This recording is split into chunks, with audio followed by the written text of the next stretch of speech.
I'm Maurice Wallace. I'm the chef at Breaking Bread Cafe and Catering. Also am the head chef of Wallace Cuisine, which is my own personal company. And today we'll be making blackened catfish with a sweet potato puree, with roasted beets and Brussels sprouts, and also with scented quinoa.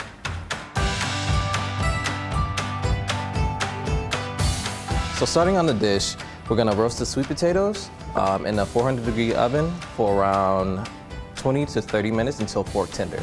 First we start off with a little olive oil just to coat them. Then we kind of gently give them a nice toss just to coat everything. One reason why I do like to use sweet potatoes, when you use it in the oven for a puree, it gives a nice candied texture from the sugars within the sweet potato. So once they are oiled, pretty much just sit them on a pan with parchment paper. I generally like to roast them whole. It just kind of steams itself so far as like doing a baked potato. Plus afterwards, when you take it off, the skin is very easy to pull off versus, kind of taking the individual cuts and peeling them off as well. So now we're gonna put these in the oven at 400 degrees for roughly about 20 to 30 minutes. So next phase, we're about to start with our beets and Brussels sprouts. We're gonna place the beets and Brussels sprouts in a bowl. We're gonna use olive oil, salt and pepper to season them. Gonna just drizzle olive oil, probably up to a tablespoon to a half a tablespoon for each, just until they're evenly coated. Then for salt and pepper, probably go with a tablespoon as well, just to start out. And for the pepper, also will be a tablespoon for those. So next, I usually grab a spoon, or if you have gloves, you can go right in with your hands. One reason why we're gonna roast them separately, the color of the beets will bleed into the Brussels sprouts, and we don't want that. It doesn't make for a good presentation. Just gonna place the Brussels evenly on the pan. One thing I like to do, I like to give them a little color, which one thing I've researched is called the Maillard effect, which the sugars in the vegetables will come up to a caramelization, which will enhance the flavor as well. So next will be the beets. Also the same concept with those as well. Want to make sure they're evenly spread apart. So we're gonna put the Brussels sprouts in the oven at the same temp as the sweet potatoes at 400 degrees. So with the beets, we're gonna put them in the oven at 400 degrees as well. So next phase, we're gonna start on the scented quinoa. I like to cut the onions down probably at a third of an inch of a way. You also want to use the eagle claw, bear claw. I kind of like to put my middle finger in front, pointer and ring finger right behind. And then also that would help kind of guide the knife as well, so that way you don't cut yourself. Some of the inspirations for my flavor just come from just growing up with my dad. Most of his dishes were kind of like Southern influence, so that's where a lot of my flavors come into.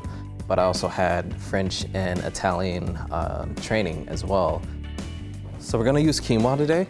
I like to use quinoa other than rice because of the health properties to it. It does help lower blood sugar. This is one grain I definitely would highly suggest using.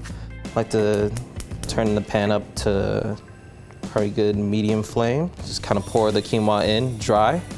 And when doing this, you also wanna give it a slight turn every now and then. If not, it will burn. So just be a little careful with that. So next phase, we're gonna lightly saute the onions to kind of bring out the sweetness and flavor in those. So I start with about a little tablespoon of olive oil. Then we'll place it right in. And the key thing is you wanna hear that sizzle as well. For this dish, I like to add a little salt and pepper to the onions as well to kind of help bring out some of that flavor. We're gonna add the quinoa to the onion mixture. Then with that, we're gonna give everything a quick little stir. So next we're gonna take 4 cups of water and place it right in.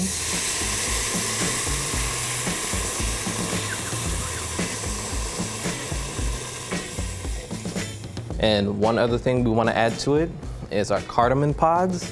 Put about 2 bay leaves in for this one. Roughly about 1 star anise. All these spices you can get at your local co-op. So what we're gonna do now is pull the sweet potatoes out to puree them. Some people probably seen my food or my works at Breaking Bread Cafe and also in their catering department. So Breaking Bread is a unique entity. It had the program so far as like reaching out to the community, especially like the Northside community, which we've seen that has kind of like a food desert, fast food, McDonald's, Popeyes, and all so on and so forth. It held a special spot to have a sit-down restaurant with scratch food to give a healthier option to the community as well.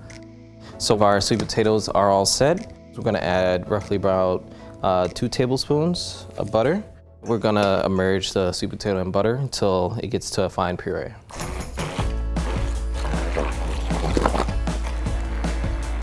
It's not exactly how I would like. It's kind of similar to mash. So with that, I would add a little bit more butter. So I'd probably add 2 more tablespoons to our mixture.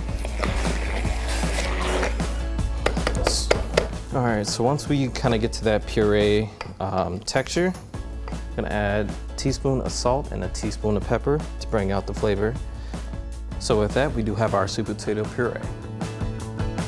So next, we're gonna start out with mixing our blackening seasoning or showing you what's in it. So far we have thyme, basil, oregano, paprika. You can also do smoked paprika as well if you want a little bit more depth of flavor with that.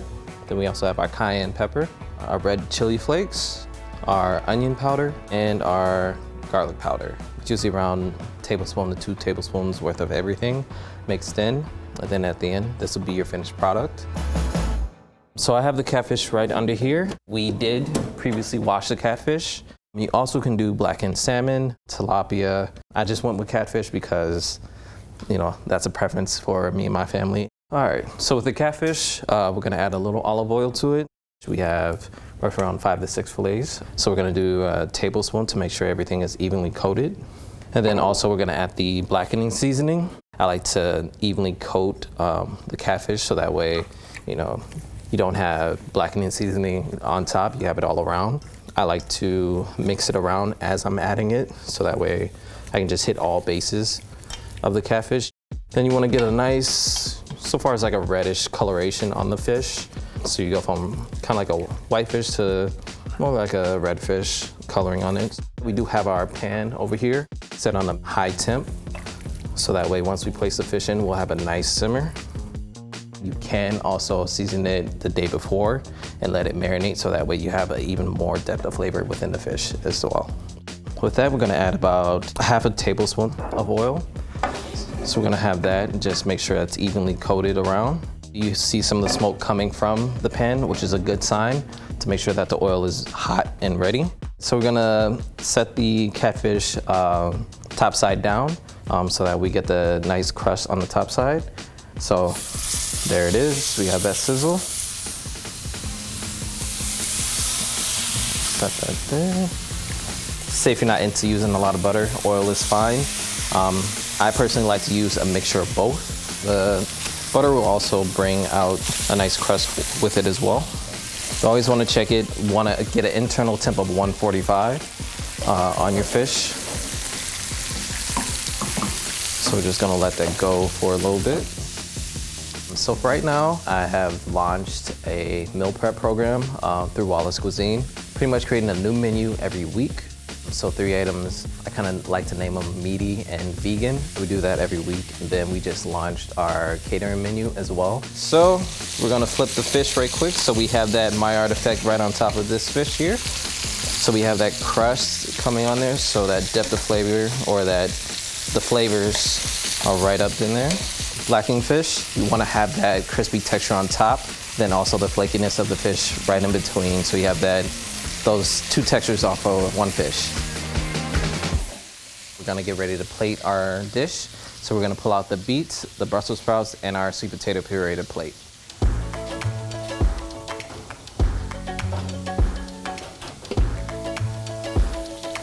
Our quinoa is done. It's nice and fluffy and aromatic.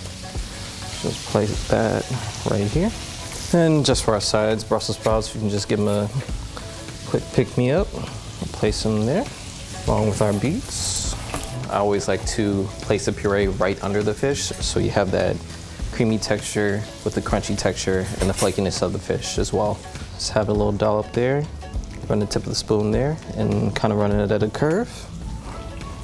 So we're gonna set our fish right on there. It's kind of having our sweet potato puree peeking on the side. All right, so we're gonna quickly garnish our fish in our dish. So we have chives here and also lemons. Just kind of like sprinkle it right over the top of everything. Just have that little vibrant color with that. So we add a little lemon wedge right on top for garnish. All right, so there you have it. We have the blackened catfish with our sweet potato puree, our scented quinoa, roasted beets, and Brussels sprouts.